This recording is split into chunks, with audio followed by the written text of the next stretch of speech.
Hey, what's up, everyone? Brian Arnold, aka Demon Master Reviews here, and today, finally, after so long, finally doing the deep dive for Bellwitch. Before all that, we get to do some introductions.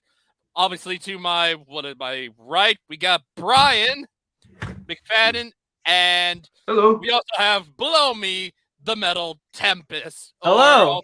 or also Jay Morris, the review Yes. guy, when he Yes. was originally before the Metal Tempest Yes. state. Yes. Before the But not, rebranding. yeah, before the rebranding, he was called that at some The point. rebranding. Yeah, The pretty much. 2.0. Yes, Yes. we're finally, yes, as you can clearly tell by the title, we are going to be diving into the discography, diving deep into discography, a very short discography of arguably one of the more, I say, popular bands within the genre of funeral doom. Obviously, that being Bell Witch. But obviously, before we get into how we got into the band, we got Me Metal Mike up in here.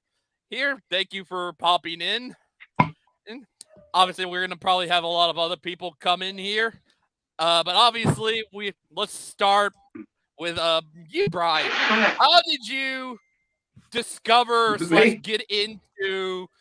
How did you discover slash get into Bellish? As I'm now,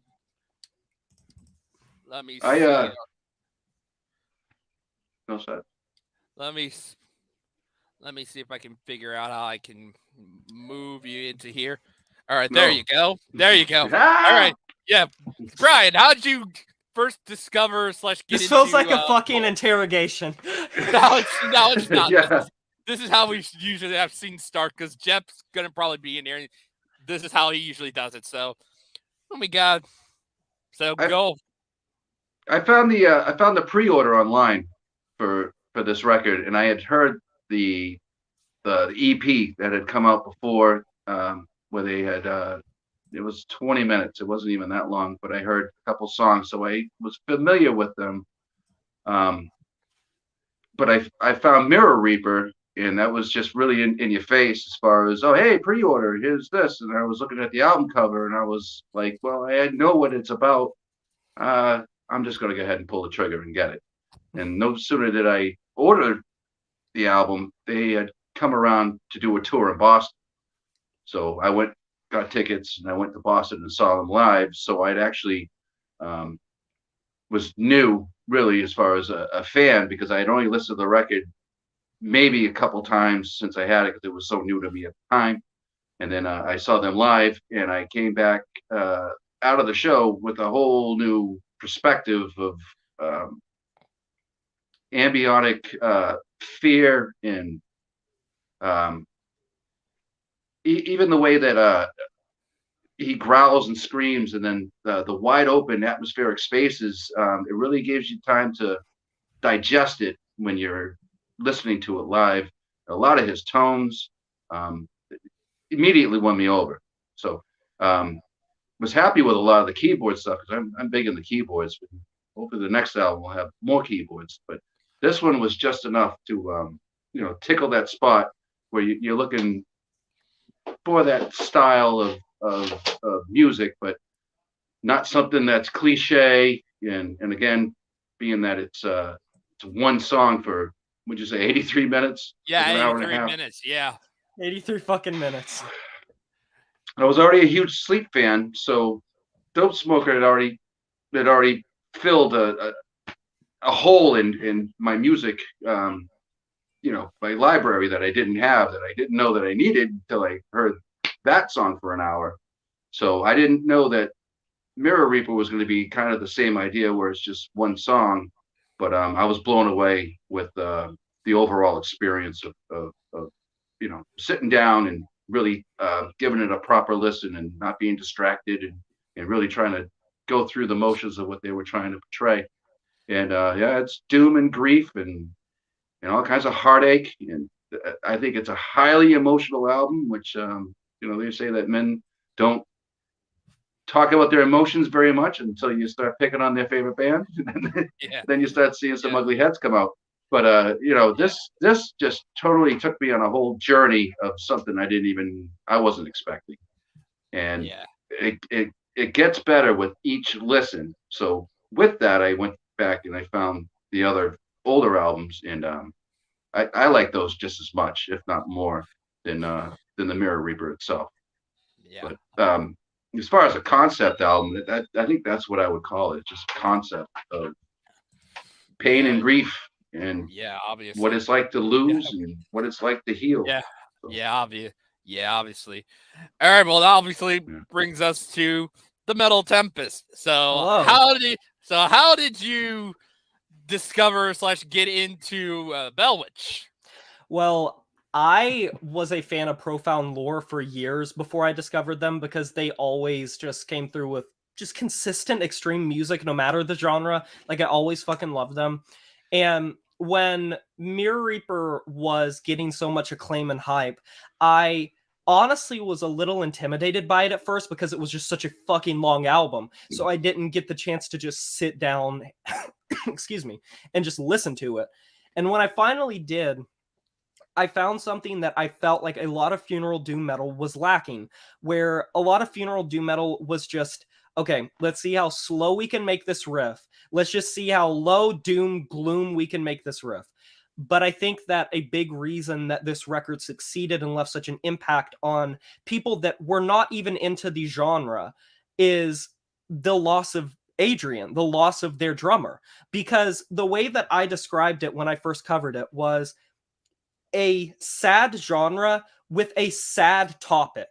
And you can't fake that. You can't manifest that from nothing. And Mirror Reaper, especially considering like there are literally vocals from Adrian, like on the record. That is fucking haunting. Like taken before he died.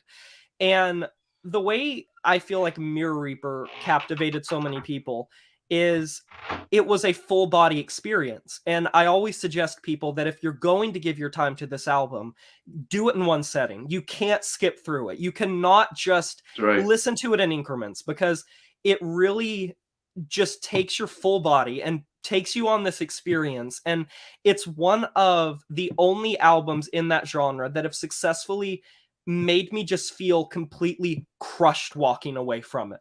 Just that feeling of just complete loss and hopelessness that so many funeral doom metal bands try to embody, but many fail because they get so caught up in the scope that they forget that the whole point of it is genuine emotion. And that sort of got me into the rest of their discography because I was completely blown away by it. And it's one of those cases where a record that generated so much hype was deserving of that hype because, you know, you had people that weren't even metalheads or didn't even like Doom getting into this record and getting into this band. I mean, I think the upload on YouTube has like 600 or 700,000 views. That is fucking insane for any metal album. Like, and there's a reason for that. I loved when I started researching this band that like they didn't have a guitarist. They had like these weird ethereal vocals and their production was so atmospheric and so expansive and so lavish that they just have an identity that is unlike any other funeral doom metal band. And ever since I just, you know, started researching them, getting into their discography, and I've loved them ever since. Like, and I would suggest them to anyone that wants to get into funeral doom metal, because I think if you want a good approximation of what like the highest standard can be, it's them. Like, I that's how I would describe them. Just a full body experience, fucking spiritual. Like, I don't know. Yeah, absolutely. Yeah, absolutely. Yeah, before I get into mine, we got Metal Ben's Chronicles. What's up, Ben? And we also got the one who was going to be in here, Jeff from Gas Masks and Hand Grenades. Says, yo, dude, sorry I couldn't make it tonight, guys. That's completely understandable, Jeff. So it's nice that you are able to come on in. And he also mentions, saw them open for Neurosis in 2019, and they were epic live, very intense. So this would have been probably before Stygian Bow, the collab album. But yeah, obviously, I found out about these guys because of, obviously for me, I did find out about these guys because of Mirror Reaper the first time. And I, at some point, even on this channel, I did review this album, and originally gave it a 10 out of 10, but I was like, yeah, I might have been a little bit too early because I only had listened to it at that point one time, and it was just so because I had never listened to something like that, like ever at that point. Like it was just like something like holy freaking holy crap! But it was just such an experience for me listening to it and finally getting to listen to in preparation for this, listening to the two albums we were going to be talking about, Longing and Four Phantoms. They were just like they were of the same style, and it was You're just breaking like, up. oh, am I? Hold on. Yeah. Let me see if I can. He's fine on my That's end. better. I don't know if it's okay. He's good on my end right now. I should be fine here. But yeah, just getting into them, finally getting their discography, just in preparation for this, was just like they still had the same vibe of what Mirror Reaper was, but it was just they weren't as long as Mirror Reaper, obviously. Mm-hmm. So yeah, obviously we see. Obviously, Metal Ben says hi to Jeff and me, Metal Mike. But yeah, obviously, let's get into it as I'm pulling out my notes for these guys. Obviously, we start with the history. We'll say hi real quick to me, Metal Mike, Jeff, and Metal Ben. Obviously, the introduction, the band. And we also have Sam Intel. Oh, yes, Sam Intel. Assuming from your crowd. So nice to have you in here, Sam Intel. Yeah, hey, Sam. Yeah, so obviously the introduction to these guys. They were formed in 2010 by Dylan Desmond on bass guitar, and I believe he's the one that does the growls, correct? Yes. Yes. And then we have Adrian also did at the start, obviously, but yeah, but he transitioned over to doing the cleans, and he's the other one on here that does the cleans, and obviously they would do a little 2011 demo, which I believe Tempest did talk about it in his ranking, which y'all can go and check out if y'all want to. Obviously, and that led up to getting pretty much all these would be on the debut album. Which would we get to, and this would get them to be signed to Profound Lore, like Metal Tempest mentioned. So we obviously let's start with Metal Tempest. Obviously, we start going into Longing. Tell us your thoughts and thoughts on this album. On Longing, I think it's really underrated, and arguably, even though people like to praise Four Phantoms more than it, I actually like how raw this record is, because it's at an interesting point in Bell Witch's discography, because Four Phantoms is when they really started to nail down their production, their atmospheric, just humongous, towering production. And on Longing, it felt a lot more raw, and the drum work and the riffs felt a lot more rigid and undefined, almost sort of amateurish. And there's something about that makes it feel more foreboding and more eerie. And it's something we have never seen from them again, except for obviously their demo. But that's one reason I appreciate Longing, is it's so rough around the edges. It's kind of like why a lot of people like Kill 'Em All by Metallica. It's that amateur, don't really know your sound fully yet, but you have that pure gut. You have that pure gut for the genre. And exactly, there is never going to be another Bell Witch record that scratches that itch for just those buzzsaw riffs. Certainly not as long of the riffs, because on their later albums, they would stretch out those riffs for like 30, 40 seconds.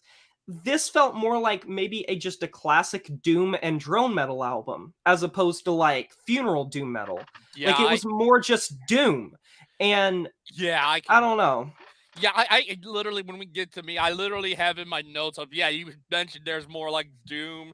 I even wrote down here, there's funeral doom in here, but there's more like, there's some stuff like death doom in here. Yeah, absolutely. Because the whereas on later... I'll even say I even said there were even hints of black metal in here. Absolutely.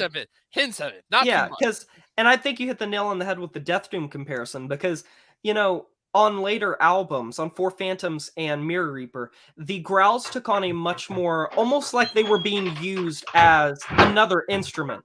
They were like blown out atmospherically with so much reverb, just drowned in this reverb. Whereas on Longing, it felt more like what you would get from, like you said, like a black metal or specifically a death metal band, like low, very in your face, swallowing the mix, just consuming. And that's something they never really fucked around with later, because for Phantoms and further, they always had a very atmospheric reverb production.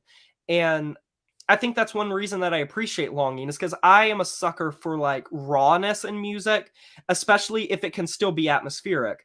And that's one reason I do love Longing, because it's just, it sits in their discography weird, because it's like, it's Bell Witch, but not. Like it has the hallmarks of them, but it just is not fleshed out quite yet. Like, yeah, that's what I'd say about it. Like, yeah, I agree that the singing is a little bit more high pitched on that than it is on the other two albums. yes. Yeah. But yeah, I think they were still finding their footing, but it still hits all the right spots. It's got the really good droning, like you had said. Obviously. If you want to add any more to what he just said, Brian, unless you in complete agreement with him. No. I think the Bales of Flesh, when it opens up, it just grabs you. It's like all their albums, but they usually have that one ringing bass note that's emptied, hollowed, and totally over the top with either saturated feedback or whatever it is, reverb even. But I think Beneath the Mask, I think, is their best song on that album. Again, with the droning, it seems like it's all one song again, as opposed to Mirror Reaper. But they're broken up into different sections. Yeah, the scene Beneath the Mask. Yeah, that's. I think it's the strongest one from their debut, and it's an impressive album. Yeah, I have on here that it has like a. Yeah, obviously, that was. Yeah, that's one of the other ones I have on my notes here, because I have it on here. It is like just like an instrumental song that has like a clip from Mask of the Red Death movie from 1964. Yeah, where it's with the samples. When Prospero meets the Red Death in the Black Room or something like that. But yeah, like I said, there is the hints of the Funeral Doom. Like you said, the 20-minute, the Bales of Flesh and the title track. There is Funeral Doom in those. But like I said, there's like. Yeah, I mentioned some of the songs that have the black metal are like Rows of Endless Waves and I Wait. Have some of the black. I guess they're more. I have on here to have like black metal like screams on those songs. Yep, I can agree with that. And then you go to the outro, and then it just ends. It's like, okay, now I want to hear it again. Goes to the outro, and it's like, I need more. Yeah, exactly. It's like you're gonna get to that 3-minute outro pretty much, which is the only short one on here. It's literally just 3.5 minutes. But yeah, obviously, I think what would I have? As far as like a rating or something, what would y'all give this album? Okay, on what scale? Like out of 5 or 10? 10. We go with 10. 10. I was gonna say maybe like a. You first. I was going to give it an 8. I think it's solid all the way through. I was thinking 7, around 7.5. Like, it has some kinks to be worked out, but it's very raw. And I feel like if you're wanting an authentic Bell Witch like record, I don't know if it's the best place to start, even if it's their first. Like, it's a different sort of feeling. True. Like, yeah, definitely. I can kind of agree somewhere in that 7 to 8 out of 10 range. Definitely does need some areas to work on, obviously, but I think it's a pretty good record. I would definitely say. So now we come to For Phantoms. So Tempest. For fucking Phantoms. I remember when I listened to Mirror Reaper and I went backwards in their discography, I was like, okay, so holy shit, they did it more than once. Cool. Because For Phantoms is a lot more in line with Mirror Reaper. Like, if you started with For Phantoms, that'd be perfectly fine. I feel like that'd be a good approximation. And I remember one thing that I've always loved about them is how they do these concept albums. And if I remember correctly, Four Phantoms has this cycling thing of Suffocation and Judgment. And yeah, because it's in this weird. Yeah, I have it's literally just 2 songs. Like you have like Suffocation, which is literally almost 45.5 minutes, and then Judgment is the shorter one at a little over 21 minutes. Yeah, but and splitting the the 2 thing parts, that, and it's so weird. It's like you from what was it? Suffocation, then Judgment, Suffocation, Judgment. yeah, and then one is 22 minutes, one's 10 Judgment minutes, and Fire. one's 20. Yeah, one's 22 minutes, one's 10, one's 20, one's 20. Like it's so yeah, cool. it's exactly. They so cycle it back and forth. And Yeah. Four Phantoms is like the start of their atmospheric production, and it's not nearly as raw. And whereas a lot of funeral doom metal still can tend to be on the more raw side, Four Phantoms production is like otherworldly. And much like Mirror Reaper, it's just one of those full body experiences. And the way that they approach ringing out these riffs is one point that I wanted to make about their later discography is it's borderline like drone metal, because they don't just linger with their reverb, because they also pack in noise and distortion and reverb, and they utilize these things in such a way where it's not just a raw doom riff ringing out. There is like a buzz and a static to these riffs, and it makes them linger even when they move on to the next riff, because it's, you still have that buzz, you still have that ring. And I love the way that on Four Phantoms they started to use noise and distortion and reverb. And it's like they literally, even if they only had maybe 5 riffs in a 5-minute span, they use every inch of that fucking composition to just be claustrophobic. And that's how I would describe the record, is like claustrophobic. It doesn't give you room to breathe, because even in the slowest sections, it's still macabre. It's still leaving you with this feeling of just this unholy surrounding. And I love Four Phantoms. Like, I think it is not on par, in my opinion, with Mirror Reaper, but it's really fucking close. And if you wanted to start with this record, it would be a fine place to start. Like, it would be just as good as starting with Mirror Reaper. Like, yeah, definitely. What would you give this rating wise? I mean, I'd be hard pressed not to give it like an 8.5 or a 9. Like, I genuinely, I think that the only reason I would not give it a perfect score is because I think that Mirror Reaper takes what it did and just does it better. So that's the only reason I can't give it like a perfect score, but it's really close. Like, I feel like for the funeral doom metal confinements, it's near as close to perfect as you can get. Like, you get so much out of this record. And, you know, I think anything above that may have been a bit overkill. Like, yeah, obviously, Bryan, thoughts on Four Phantoms? Or is he? You were breaking up a little bit, so it's all you right. hear me, right? Yeah, I can hear you. Yeah, we can hear you. Your thoughts on Four Phantoms, Bryan? All right. Tempest got it right. As far as it's one song, you know, but it's in 4 sections. It's kind of like that Rush, Cygnus, XM. You're right. Yeah, the Cygnus, and that's then, one thing. Yeah, but it's not the same style. But yeah, I can kind of get what you're getting from. Yeah. But it's torn down in that same way after Temples of Shrinks even. Anyway, what I had was the Suffocation Drowning is I think the big pick off of this album.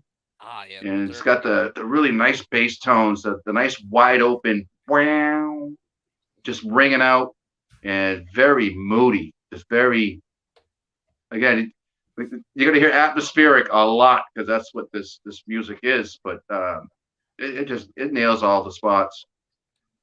And same thing with the Judgment and Fire, the first part, which I really enjoyed. And when I put a record on, I don't usually skip around, but this I have on digital download, so I do skip around on some of these, and play like the parts in a row, as opposed to listening to the way that they intended you to hear it. But even the Judgment in the Air, was it the Howling Wind? Yeah, in Howling Um, Feld in Howling the Wind. Howling Bell. But the way that wraps up the album is, uh, it throws everything that you thought you were listening to for the first, half an hour or 45 minutes, and then it throws it completely out the window and changes it on you towards the end. So it makes you want to, yearn for more, listen to another album, or even just flip it over again to hear it again. But most of these, when I was going through them, I was flipping them, front to back, front to back, front to back, just trying to get it digested, because there's a lot to it. And there's a lot of musicianship, and there's a lot of parts, and there's a lot of changes. And then it goes back to that main riff, the haunting riff. Yeah, definitely. So, as far as what I think, I think it's another like 9 or 10 album, just because of the atmosphere, just the way that it's produced, the way it sounds, the way it's written, the way it kind of teases you along, and then gives you a nice, I don't know, soliloquy at the end. And then that's a beautiful way to word it. Like soliloquy. That is perfect. Soliloquy. Yeah. I mean, they put in a lot of theory. They put in a lot of real. You can tell he's highly intelligent as far as his writing ability. Definitely. These riffs that come out of nowhere. Yeah, definitely. I think the whole album as a whole is just, it's amazing to listen to, and the replayability of it. Like, you can listen to it back to back, in a couple spins in one sitting, and it's still enjoyable. Yeah, definitely. But obviously, I did enjoy this quite a bit. Notes that I have on here, like I said, obviously the two songs split into two parts each. Obviously, here are my notes, and I can agree with the rating of it being somewhere in the 8 or 9. Obviously, the Funeral Doom is literally starting to get more apparent on this album. There's still the death doom / traditional there, not so much of the black metal screams and stuff like that, but yeah, the Funeral Doom is really starting to take a hold on this. Everything that y'all said, I can totally agree. I can agree on the rating as well, somewhere around the 8 or 9 out of 10. I'd go agree with Brian, give it a 9.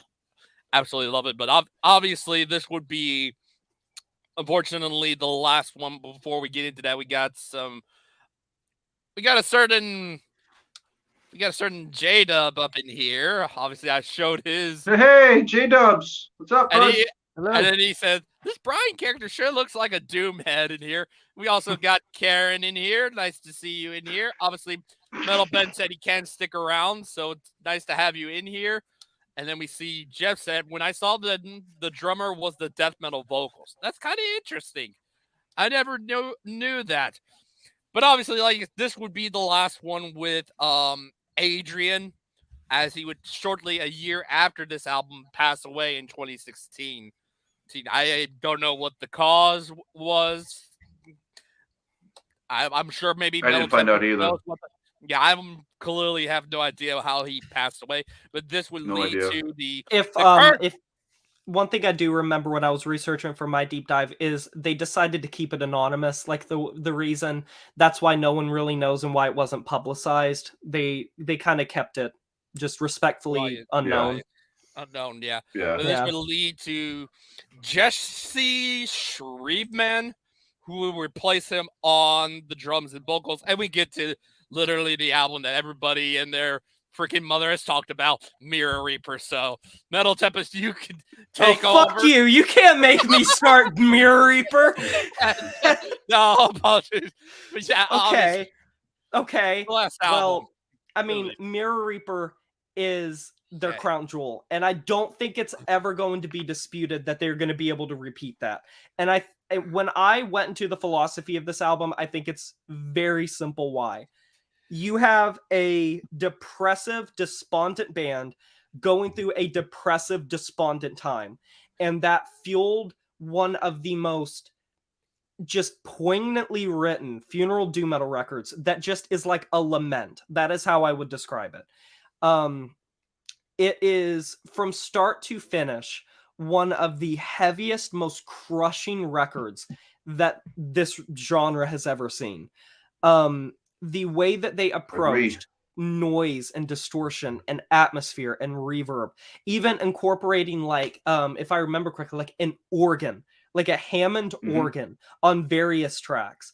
And this record even including like unused vocals from Adrian just for his own little section. And the way that the two leads on this record successfully go back and forth between these haunting, ethereal, creepy vocals and these death metal growls, even more than Four Phantoms, I think that the vocals are like a separate instrument on this album, more so than just vocals. Because with a normal funeral doom metal or doom metal band, they just swallow the mix. They're so in your face and heavy. But here, they are like a beacon amidst all of the theatrical riffs that are just ringing out. And that's how I would describe it, as theatrical. It's like a tragedy ringing out in front of your ears.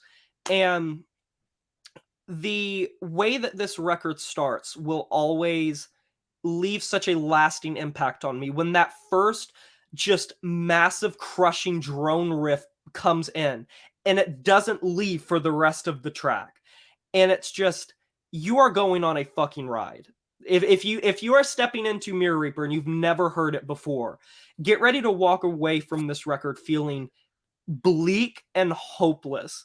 And not necessarily in the bad way, because another thing that I said when I first covered this is the best sort of funeral doom metal, the instrumental can speak for itself.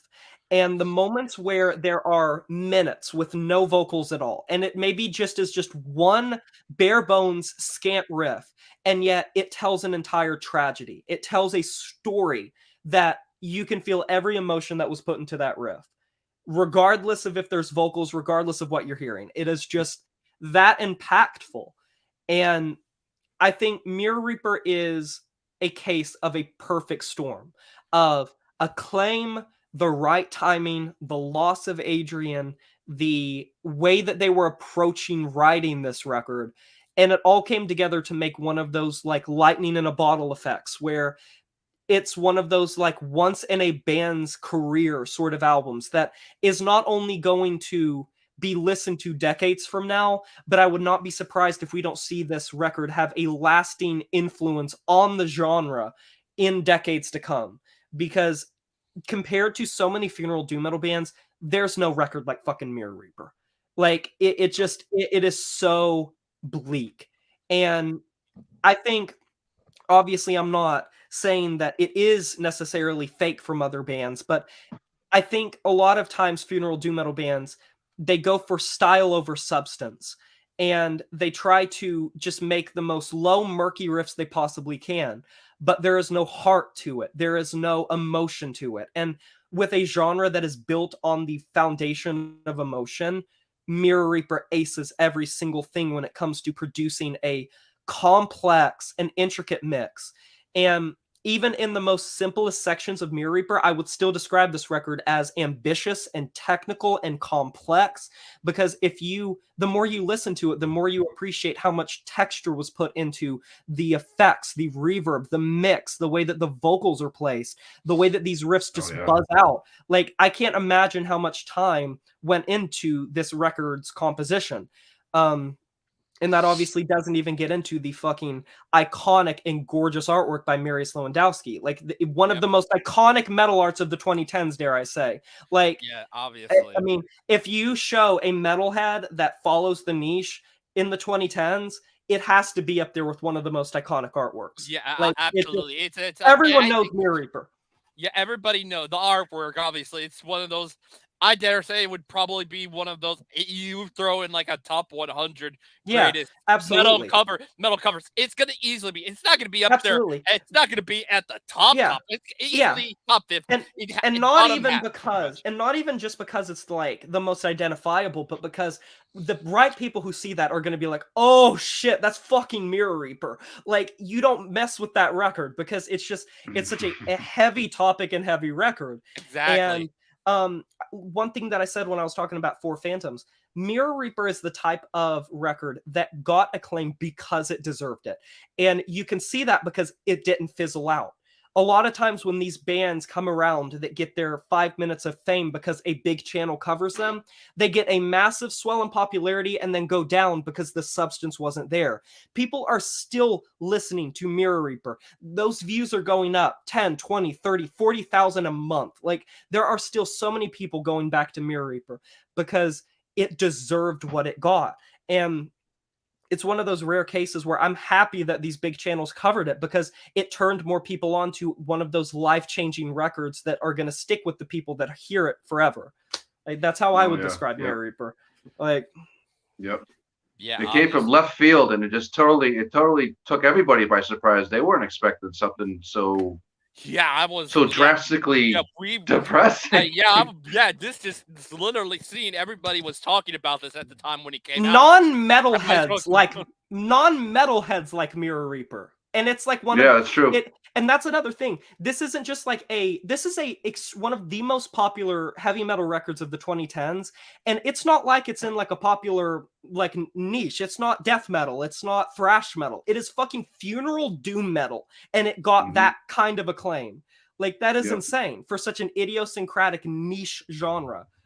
Like, exactly, because it's like you can thank all those other bands that have started it, but you can also thank, basically, you're right, Bell Witch put Funeral Doom on the map when they put this out in 2017, without a doubt, because you had your select few people like that have, there's those that are the diehards of the genre.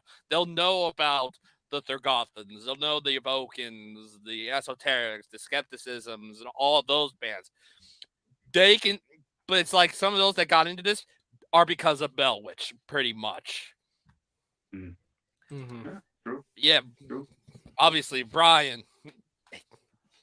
I just think it's for an hour, like you said, 83 minutes, but it's basically an hour and a half. Yeah, it's an hour and 23 minutes and I think 13 seconds, I believe it is. Yeah. And Tempest had it right when he said you're going on a journey. When you put it on, you're gonna be flipping 4 sides. Yeah, so 4 sides if you're on records and stuff like that. But if you're on CDs, it's only 2. You're going through the whole human condition in 83 minutes. Yeah. Yep. You're going through those stages of it is draining at the end. It gets to where it dies down on you, and it doesn't, keep battering you with the ongoing theme riff, and then when you're drained, you're done. You're like, wow, that was great. And I've done it, and I've turned right around and I put it right back on again just to listen to it again all the way through. Yeah, it's one of those albums. But I love that second record.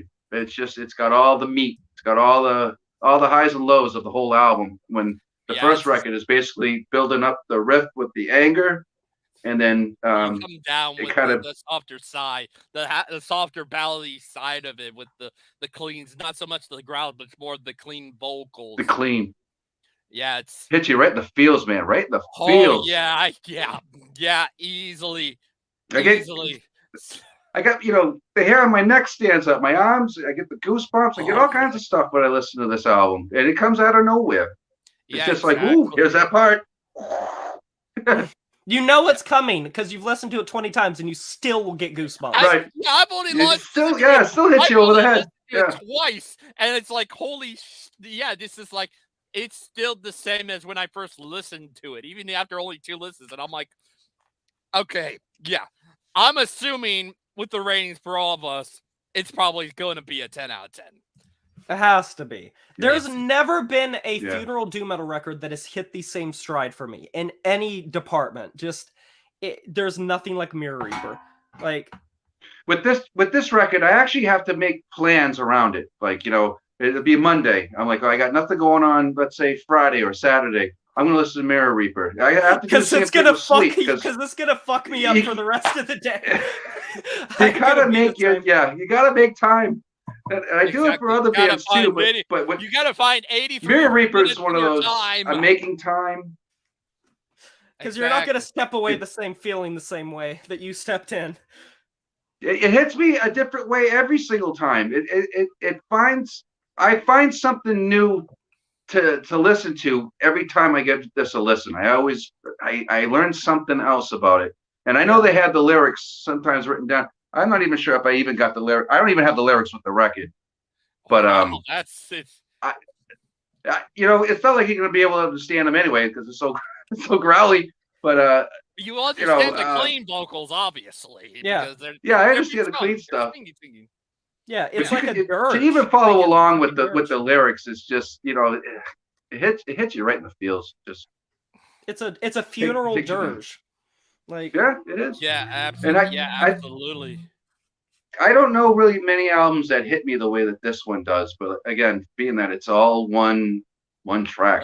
But One track. they call it in the middle. It ain't the long, because I know there was another Funeral Doom album, I think was it made by Esoteric, that was 89 minutes or something like that. But I know it's not the longest. But in terms of it being a singular song, it is the longest in Funeral Doom Funeral Doom's history, part two, albeit brief history, because it's been around just as long as I've been around, pretty much, as far as I'm aware.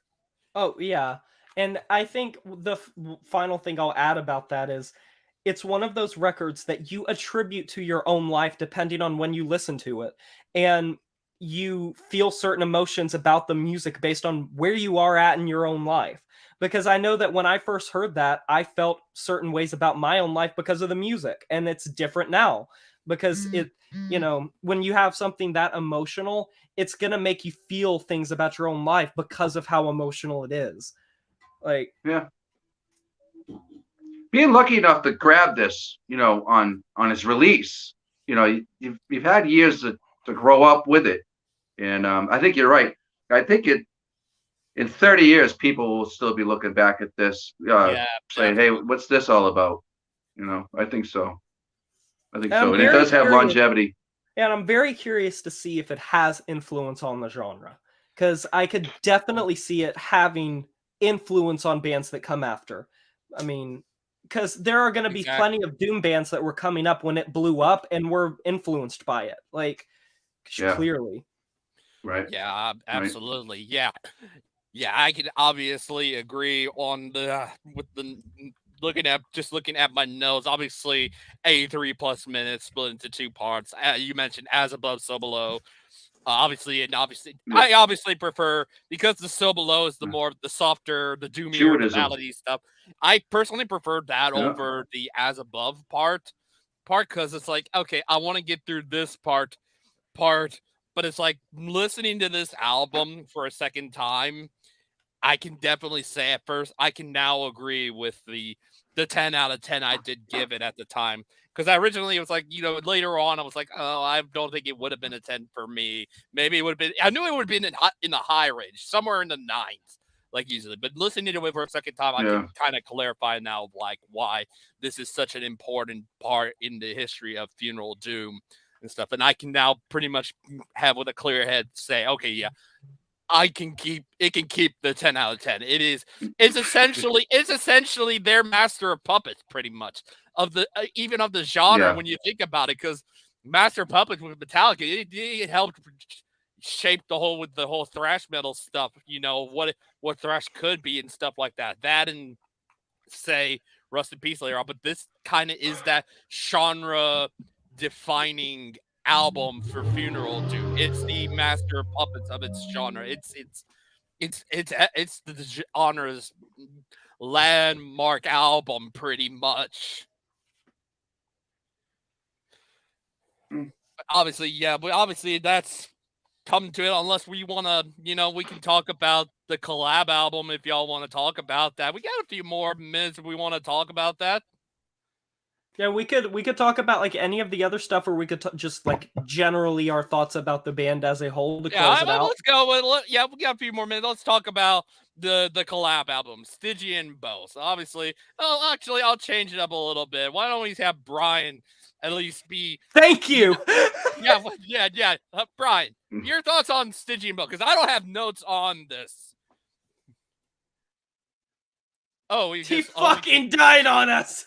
Oh, he died. Oh, Jesus, yeah. Okay, then. Okay, your go. He finally got the spotlight, and he died on us. Oh God, yeah. Okay, you go for it. Stygian Bow. I think this record is the most polar. Do you want to let him go because he's back? Yeah. What do you want? All right, I'm gonna let you. I lost you. Oh yeah. Okay. But yeah, Bryan, your thoughts on Stygian Bow Volume 1?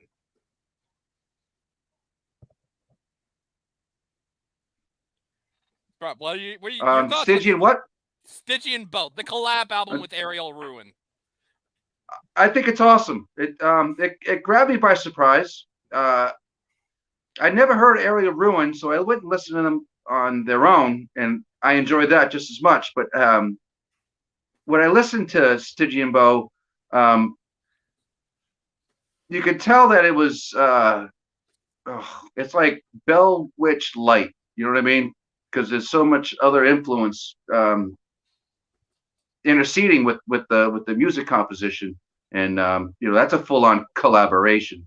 So I do still consider it Bell Witch, and I still do consider it in the same vein of their other works. So as far as ranking for that, it's the lightest of the 3 or the 5 if you count the demo. I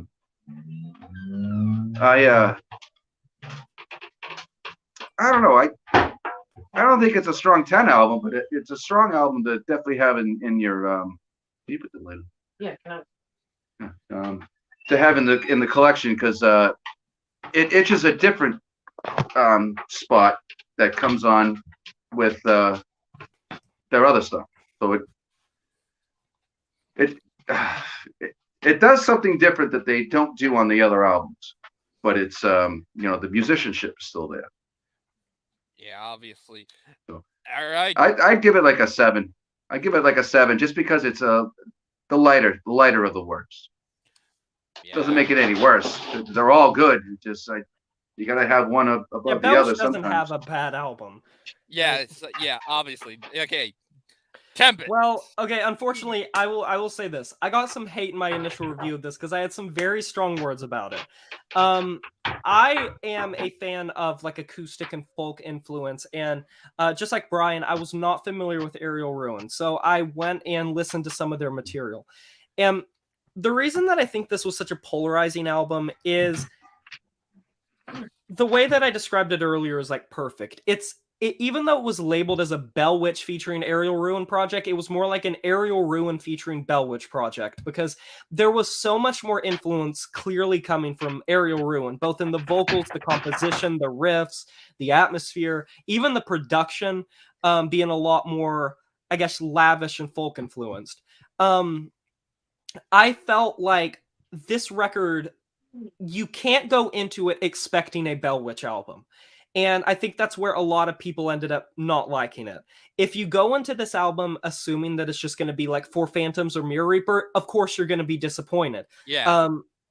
Like it's very, very different. And they were going for a completely different vibe.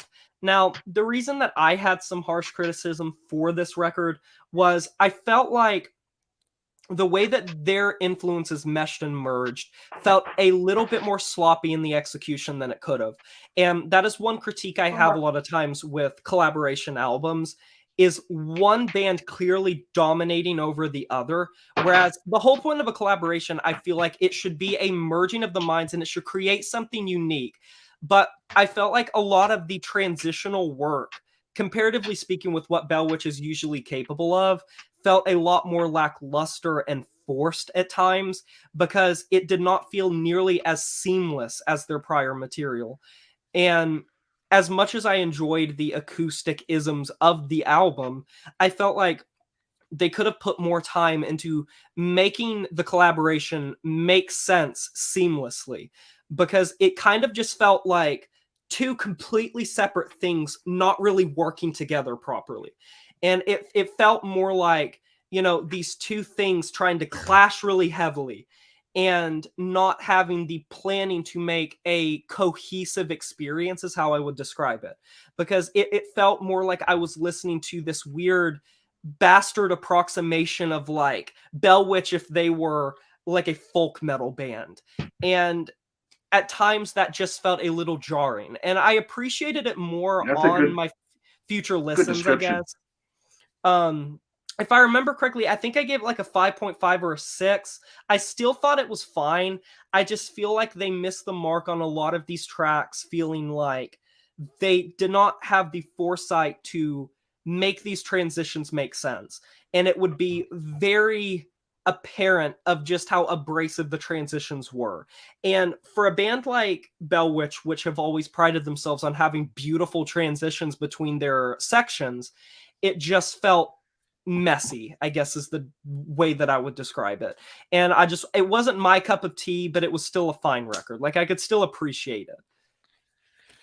Yeah. That's a good description.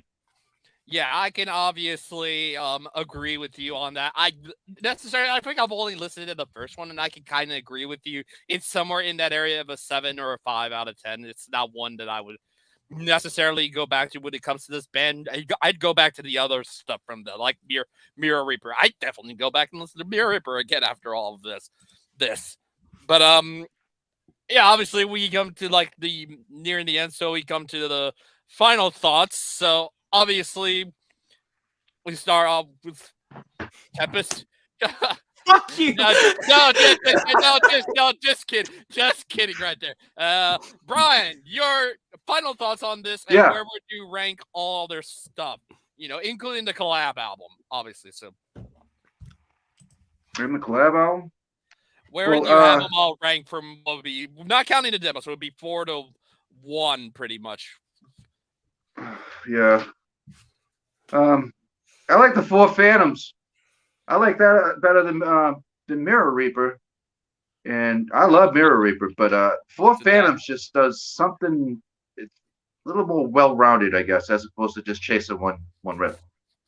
So you would say 4 Phantoms is your number 1, then it would be Mirror Reaper. 4 Phantoms is probably my number 1. Mirror Reaper is my number 2, and then I would go Longing is number 3, and then the collab, and then I would do, and then the collab, and then I would do the EP last for the demo, pretty much. But yeah, like I said, final thoughts before on this band, obviously, Brian. Final thoughts? I can't wait for the next album. I hope they top it. They got a new keyboard. Obviously. I hope they have better production. I don't know if that's even going to be possible, but you know, everybody's looking for a better sounding album. I hope that they round it out so it's I don't know, so we can have some single tracks maybe this time. That would be great. And I was hoping that they would have actually released the new album, which I think is going to be in May. I was hoping it before this discussion happened. I was hoping it would have been out. Yeah, but obviously I haven't heard anything about it yet. They're keeping it quiet. Keep it quiet. Hopefully it'll catch us by surprise, you know? Yeah, if I remember right, Mirror Reaper came out of nowhere. That just released. It did. It came down like an avalanche. And it just one day it didn't exist. The next day everybody was buying it. Everybody. Yep. Everybody was pre-ordering. Everybody was looking to see, hey, did you get your copy yet? Hey, did you had the biggest channels talking about it. Like Yeah. This thing, like I said, for just coming out of thin air, it really made a huge impact on the metal scene, period. And like you said, people that never heard this stuff before, they were listening up. They were taking notice. Yeah, that was one funny comparison that I wanted to make is I feel like in a way, what Mirror Reaper did is very similar to the effect that Deaf Heaven's record Sunbather had, where it got just a whole new crop of people into metal that just never had fucking heard of that type of music. Yeah. So, hello. Yeah. You're down. Yeah. Okay. So final thoughts. You're in the big square. And the big square.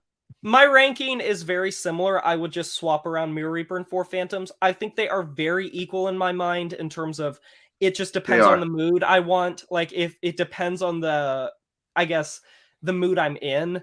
I love Mirror Reaper for what it accomplished, and I think it was just like I said, lightning in a bottle. And then Four Phantoms, very similarly, if you want to start with that in their discography, it's a great place to start. It's has all the hallmarks of their sound. Yeah. I would put Longing at 3. It's still a very raw, rigid record and very kind of amateur, but there's something endearing about that. But don't go into it expecting to hear what Four Phantoms and Mirror Reaper are. And then I would put the collab at the end, but just because it didn't personally land for me, and I could get why someone else would like it, but I think Bryan described it perfectly. Bell Witch Light. That is the perfect description. Like, that is the perfect description. And I guess it's a mind-numbing, draining journey. It really is. Listen to them all in a row. Listen to them back to back to back, and it's like, ooh, then you can walk away from it for a month. Then you'll be humming stuff. You'll be singing stuff to yourself. Then you'll go right back to it. I'm telling you. Yeah. It's a growing album. Yeah. And then I guess just my overall thoughts of the band. I think they are like a crown jewel and borderline, I would argue, the most well-known name in funeral doom metal for a reason. And even if they may not be the most purist approach, like I'm sure that the underground has standards that aren't Bell Witch, and they probably would see them as trendy, but they can fuck off because Bell Witch are incredible.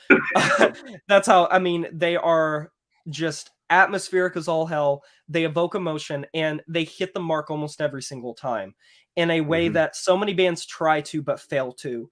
And I think people that aren't a fan of funeral doom metal or doom metal could find enjoyment in Bell Witch because they come at it with a certain approach that it's like Bryan said about having to like set aside time for it, because it's gonna fuck you up. It will ruin your day. Like, it will put you in a mindset and mood. Like, it is a lament that will make you just feel so esoteric about yourself, pun unintended. You'll just start to feel so cynical and bleak, and that's the type of thing that you kind of go for with that type of music. And I think that they are not only style, but they are also substance. And I don't think they compromise or sacrifice their integrity as musicians to successfully make this melodramatic, theatrical approach to funeral doom metal that rings out like a Shakespearean tragedy almost. And the music speaks for itself. It just speaks for itself. And a great instrumental can speak an entire story. And I think they do. And I would suggest Bell Witch to anyone. Like, I am a big advocate for them. I think they're fantastic. And I can't wait to see what the next chapter is. And if they go down a road they haven't before, that's going to be awesome. Because I think in a way they've set the bar so high with Four Phantoms and Mirror Reaper back to back that they kind of have to change things up somehow. Because, I mean, if they tread backwards and try to outdo Mirror Reaper, I will just say this, and this isn't because I don't have faith in them. I think they'll fail, but not because they're not capable, but because of just how perfect the timing and the events coincided with Mirror Reaper. So I fully expect for them to reinvent themselves and reinvent their style. And I look forward to it, and I hope they do, because I think everyone's rooting for them to do that. Like, because it's going to be the first... They almost... Go ahead. No, they almost didn't even put this album up. They almost, after Adrian passed, they almost called it quits. They didn't think it was going to be respectful enough for him. They didn't think that they were going to carry on. And then they come out with this thing. And it's like, oh, man. And there's a subtle genius to the whole concept of it. There's a genius to it. And there's going to be it's going to be so interesting. That's a big reason why it's going to be interesting to see what they do next, because this is going to be the first album that is going to have no input or influence whatsoever from Adrian. Because even though Mirror Reaper was recorded with a new duo, Adrian's input was still there, Adrian's vocals were still there, and Adrian's memory was still there, most importantly. And obviously Adrian's memory is still going to be there forever for this project. But it was like hearing a lament to a past friend, and they are going to be able to redo that. You can't make Mirror Reaper Part 2. You have to make whatever comes after Mirror Reaper. And I would love to see them go into a direction where instead of the loss and grieving, I would not be surprised if they went into a concept where it was about recovery and healing. And I could definitely do that. I would love to, and I feel like that is right up their alley to follow a record about loss and grief and hopelessness with maybe a brighter sound, maybe something brighter, like hopeful. I'd love to see that. I bet you they have it in them. They have a full tank of gas. Yeah, definitely. Yeah, I can totally agree that they have. I guess final thoughts from me. Yeah, I can totally agree that they are essentially one of the crown jewels of the genre, and obviously, Ryan, you had said that the singing was like its own instrument, and I think you nailed it on that. It was. It's a separate instrument. Yeah, definitely.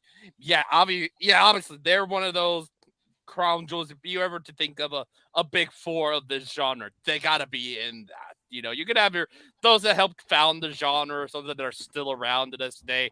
But you gotta include Bell Witch in that conversation. And like you said about how like the vocals are an instrument, it's so many bands try to go for just let's make these vocals swallow the mix and consume it and be so fucking loud and in your face. Bell Witch make it their own ethereal, eerie banshee almost is how I would describe it. It's like a banshee howling. Like it's insane. Yeah. Yeah, definitely. And as far as goosebumps just thinking about it. Just thinking about it. Like, no, this whole stream has made me want to go listen to Mirror Reaper. Definitely. Yeah, I know. Yeah, as far as like a ranking, and I can agree. Profound Lore should fucking sponsor us. Profound Lore, if you're watching this. I'm gonna play it when we get off. Actually, Profound Lore fucking like reposted my video essay, so they may see this. They like doing that. Yeah, I mean, I'll send it to them to see if they will. Yeah, definitely. But yeah, as far as a ranking for these guys, Stygian Bow is 4th. I think the demo would probably be last, and then I think I would probably kind of agree in the order of you, Tempest. I would probably say Longing 3, Four Phantoms 2, Mirror Reaper 1, without a freaking doubt, obviously. But yeah, I think that's gonna do it for us. Obviously, we have a few people who were in here. We had Wyatt coming here. Thank you for showing up here, Wyatt. Obviously, thanks for hanging out with us. Thanks for showing up. Obviously. Thank you to everyone that showed up. Yeah, obviously, with this guy here that I highlighted, he's got a stream coming up in just about less than an hour. He's gonna be doing a deep dive for I think Frank Marino and Mahogany Rush. So if anyone wants to go see it, obviously I'll be over there. I will be over there watching it. So if anybody wants to, obviously we're gonna maybe do a little bit of plug. Obviously, Metal Tempest. I know you for sure have a channel, but I'm not sure about Brian. So yeah, Metal Tempest. Plug your channel here. I'm affiliated with Grant's Rock Red House. Yeah, so I run a channel called the Metal Tempest. We are currently nearing 1 million views and 10,000 subscribers. And over there, I do a variety of lists, reviews, discussions. I do deep dives, essays on a variety of metal topics all across the niche. I go over band histories, album rankings, as well as videos about the underground, as well as some of the philosophies behind what makes music tick and some of the, I guess, more controversial topics within the metal niche. And if you go over there, you can find just a ton of different types of videos all across the musical genre. And I feel like I have something for everyone over there. So definitely check it out if you're interested. Yeah. Hey, Brian, I'll swing over there. Yeah. And Brian, you said you were a part of something? I'm affiliated with Grant's Rock Red House. I'm new. I did a couple things with J-Dubs, and that was fun.